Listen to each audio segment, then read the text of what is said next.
So the government stepped in 2013, the Obama administration, and said after the Great Housing Recession that they're going to standardize this process, and it's really great because it gives the buyer control.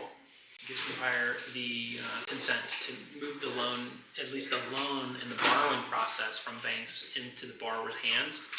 So it's giving you consent to move the loan to the next phase, which is why we have this meeting specifically, because mortgages is not, it's not rocket science, but it's also not the simplest thing out there. There's a lot of numbers that are moving constantly.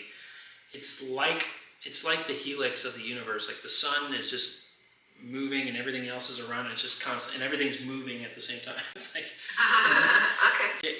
We have to throw you numbers, and then you have to collect numbers while we're still moving, and then by the time you get your keys, these numbers settle. So, and the market's constantly moving until we lock the interest rate. So we'll kind of go into that. So the loan estimate is a really wonderful way to pause and like, hey, this is what the interest rate's currently looking at, monthly payment, mortgage insurance.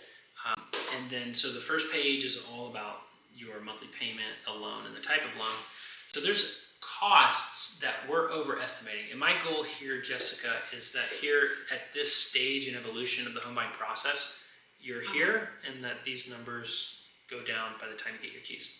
Because doing the opposite, it's like, hey, Har-Dev, you told us this much and it's going up. Like, that's not cool.